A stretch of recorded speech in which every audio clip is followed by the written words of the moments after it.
Hi everyone, Josh from Constantly Calibrating here, doing some pre-PAX West coverage, talking to Clint Jorgenson and Joe Van Zeipel.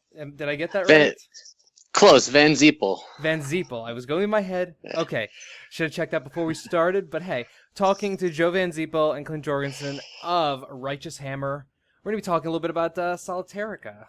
So, for starters, you guys have history coming from PopCap and other places like that. What made you decide to start your own? I think, as you worded at least on your Twitter, two guys a garage and the freshest new indie game studio.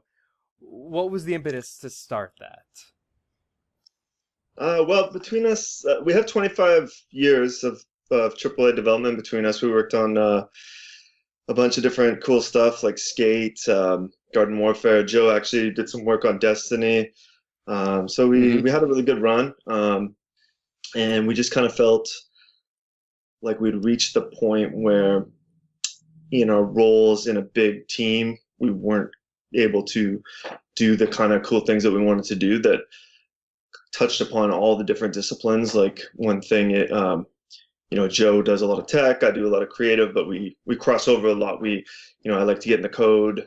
We like to toss VFX back and forth to polish and stuff like that. And in a big company, it's very specialized, and you kind of stick to your one area, and that's all they really want you to do. So I think that was the main motivation, was a creative and personal growth one. But that's just my perspective. I don't know if Joe's got a different take. I'm pretty much on the same page. I was in there for a good 7, almost 8 years, and I just felt I was hitting the ends of the box, and to really stretch my wings, I knew that he needed to do something that gathered all of my skills, and AAA development was all about just a small subset of what I can do. And I felt to grow as a person, grow in my role, and to really make something that I'd be happy and thrilled to put out in the world that's a bit more on the personal side, needed to go indie. And Clint and I had been talking about possibly collaborating on a couple number of projects for a few years before we finally pulled the trigger on Righteous Hammer back in 2015. Okay, so I mean, essentially it was kind of like you were just in this hyper-focused environment, and you just had to spread your wings and actually really get to figure out what you could do if you were given your own tools, your own things of your own nature, essentially. Yeah. Unrestricted. Yeah. Another boost was just the way it was around the time that the engines were really opening up. Like, it was actually very close to the time that Unreal came to the table. I think at that time there was like a fee, but they basically opened up the engine to indies, and that raised our eyebrows, and we like jumped right on that. And that might have been the final. I mean, we were pretty much gonna go for it anyway, but that was made it more exciting for sure. Yeah, that was actually, I think that was the one turning point that went from, hey, this would be a cool idea, to, all right, what's our time frame for making this happen? And it was, God, I think it was just a few months after Unreal announced their Unreal Engine 4 that we were handing in our notice. I think that's pretty awesome. Like, you finally had that pushing point, and you're just like, nope, we're doing this now. Let's go. Yeah, pretty much. That's awesome. So when did so you decide to start the company? Did you have the game in mind? Did you have Solitairica in mind at that point, or was that something that you got in your new place and you decided, what are we gonna do? Yeah, we actually had other games in mind, and Solitairica is kind of an interesting story because it started with a joke where we were trying to learn. We were ramping up on Unreal, and I was like, we were just talking over coffee or something, and I said, why don't we just make like Solitaire, just trying to think of the simplest game possible, but let's make like Unreal Solitaire, so it'll be like crazy photorealistic cards, and it'll just be kind of a fun way to learn the engine and just do something we can do quickly. And it'll be kind of funny because we're using this crazy powerful engine to do a really simple game. And then it just kind of put Solitaire in our heads for a bit, and I started thinking about like other games like Fairway Solitaire, and there's a ton of cool solitaire games out there. And I'm a big fan of Puzzle Quest. So it just kind of all started to cascade where you start putting two to two together. Like, why hasn't anyone made solitaire with RPG mechanics? Like, there's been flirtations with that, with double tap cards and a few interesting mechanics, but nothing where they went full on with armor and cool spells and all that stuff. So it started as a joke, or not entirely a joke, but it started as what was going to be a practice thing that was take a month, and then it turned into this idea that just kept going and going. And let's say within 2-3 months, we were just full force. We knew from the prototype that it was fun, and we just kind of went for it. That's awesome. Yeah. So you go ahead, Joe. Sorry. I was just gonna say, Clint actually he sent me on email a rule set. So I went out and I bought two decks of cards, like from the drugstore down the street, and it was Jacks had a rule to them, Kings had a rule to them, and so that was the start of Solitairica. Was despite the power of the Unreal Engine and how fast we could put a prototype together, we still started with some emails and a deck of cards and pretending that this is a sword, but but it's actually two of diamonds, and it was really neat to turn that idea from just a card set into something that involved all these RPG mechanics with a very pencil and paper approach. So then, for people who may be watching this and have not checked out the game yet, can you explain what Solitairica is? Because we've touched on it a little bit. But Sure. Yeah, it's definitely it's a game of solitaire, but where it's the spider solitaire where you go up or down. So if I have a 2, I can match it with a 3 or an ace, and you just kind of up and down. You try to get as long as a streak as possible, and the goal, just like solitaire, is to clear the board.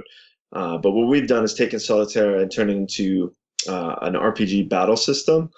So when you're playing solitaire, there's an enemy who you are trying to clear the board before he destroys you. But he also has a bag of tricks where he will throw things onto the board like thorns and ice, and mix up the cards and stun you. And then of course you have your own, like any RPG, you have your own spells and items that can help you. You can chop cards in half, or blow away the whole front row with a huge storm of blades, or make a wild card. So yeah, it's basically solitaire and RPG. That was the beginning of it, and then we kind of decided that we thought it would be coolest if it had like a roguelike-ish progression. So it's more procedurally generated enemies made of different decks mixed together. So every time you play you'll play different enemies and see different random spells as you go along. So we wanted a lot of kind of dynamic variety to it, because it's a solitaire game.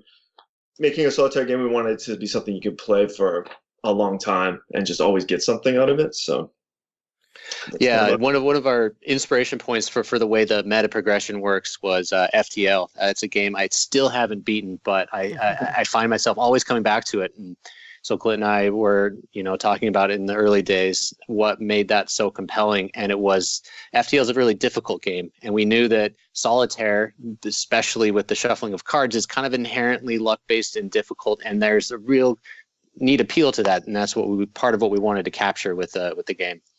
Actually, solitaire is a roguelite, basically, when you think about it. No, but I mean, it kind of is in a lot of senses. You die and it's over, and you basically lose almost every time, and it's so it's the original, the original roguelike in a way. It's also a game that, I can't speak to people much, younger than me, but in my early 30s now, so I grew up playing Solitaire. I probably, to this day, despite all the other games I played, probably still have more hours played on Solitaire on Windows 3.1 and stuff like that than anything else.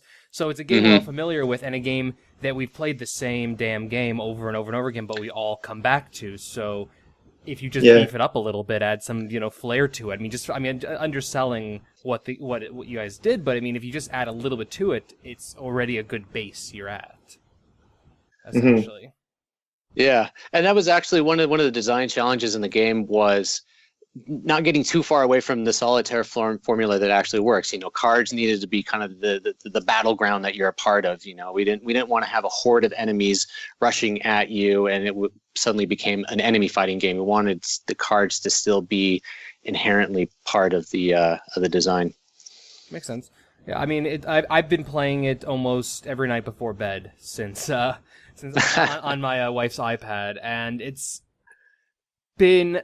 But it definitely functions under both the solitaire ways and that whole roguelite thing, and that, you know, the illusions, or not illusions, the similarities to FTL are really there in the sense that I got the crap kicked out of me and lost really badly, I think by the second enemy on my first playthrough, and then I made it a little further, and then I got the crap kicked out of me, and the progression of it, of getting slightly incrementally stronger and incrementally getting a better understanding of what you need to do, is in there, and it definitely offers a spin on just, you know, sitting and just kind of half-assed playing a little bit of solitaire one day for a little bit to kill time. Yeah, that seems to be where it really clicks. Like, it gives a first. It's almost one. You know, we just kind of stuck to our guns with the design that we believed in, but it does click after a few plays, and because a huge skill and fun of the game is deciding what spells to buy, and also deciding what spells to load out on a per enemy basis as you look at what their collection of traits can do. So kind of it seems to grow on people stronger, like become more and more addictive, whereas within the first minute, you might look at it as just a pretty simple solitaire game, but it really, really opens up as you get further, which is another great thing about games like FTL and et cetera. So it works. That's at least how I feel. So you released the game originally on PC, if I'm correct, back before, just before the summer, and it only now just came out a couple days ago on mobile. Was that an original plan? Because or did you want to release it on both mobile and PC initially, or were there delays, or what happened there? Yeah, I think we originally the goal was release everything at once. And of course, in an ideal world, that would have been the way to do it.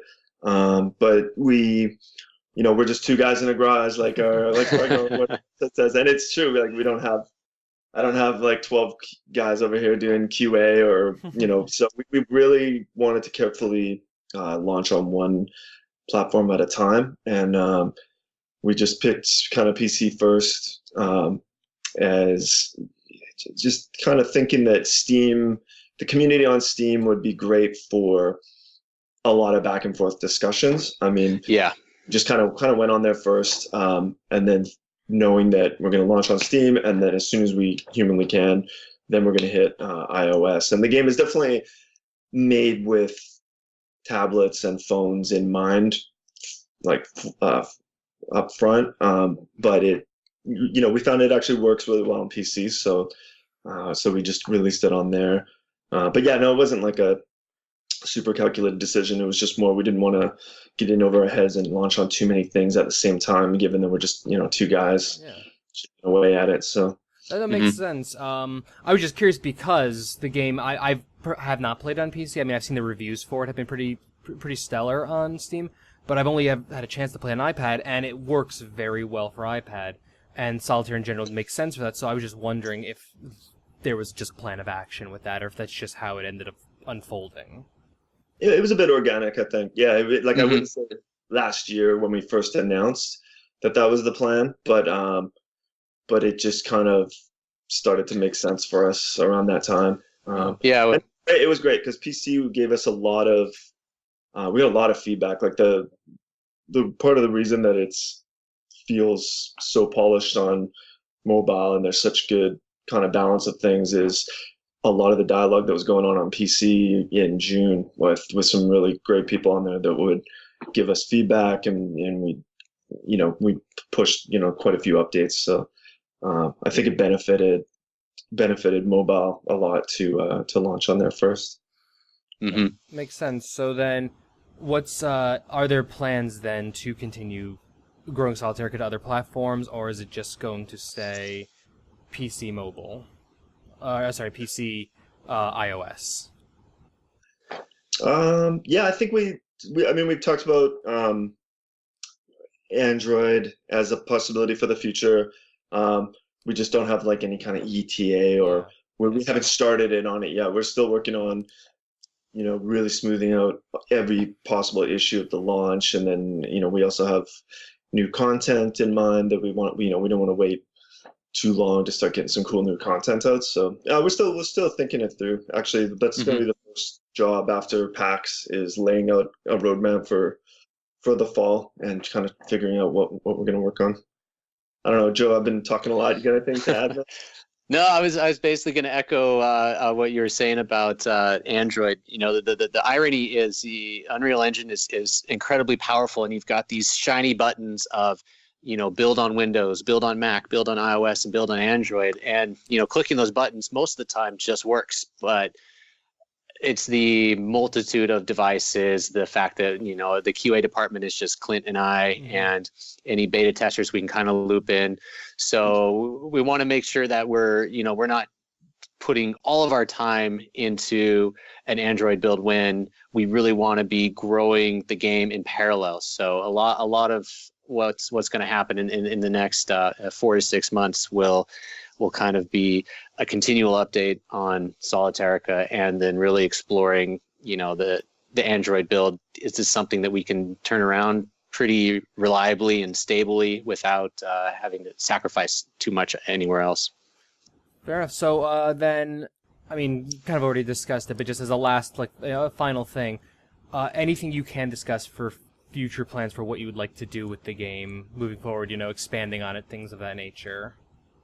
The cool thing is there's almost every kind of area of the game. We've already got ideas on paper. Like there's enemies we want to do, items, spells, traits, bosses, modes. Like we have so much stuff that that's either on paper or in our heads. So I think what we want to do is, I think after PAX, another thing we're going to do is actually try to work as directly with the fans and community as possible, and just figure out what people will get the most value out of. Because the thing we don't want to do is sit there working on what we think is cool for 3 months with our heads down, and then everyone be like, well, why didn't you release a new deck instead, or that's not the game better. So it's kind of like a toss up between, I think there'll definitely be just more content. Like I think more spells and items and stuff like that is a no-brainer, but the question of if more ways to play this current format versus a new way to play the game in a new way, whether it's some kind of endless mode or competitive thing where you can compare scores. So we're going to evaluate that stuff, and we're going to try to involve the community as much as possible. Okay.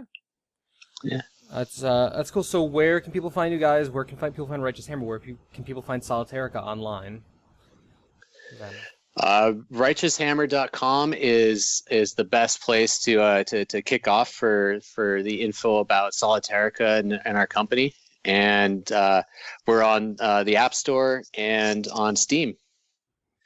Outstanding. So, and then, okay, finally, since this is going to be coming out before PAX, where can people find you guys at PAX if they want to see things in person? If there's I don't know if you guys have a booth or set up. I made a mistake. Yes. Not do enough looking into that. We're a part of the indie mini booth, so kind of within the big indie mega booth on Sunday and Monday. So the third and fourth day of PAX, we're going to be set up there demoing the game and talking to as many people as we can, and hopefully showing some really excited people how cool this game really can be. That's awesome. Wow. Yeah, we've crafted. Sorry to interject.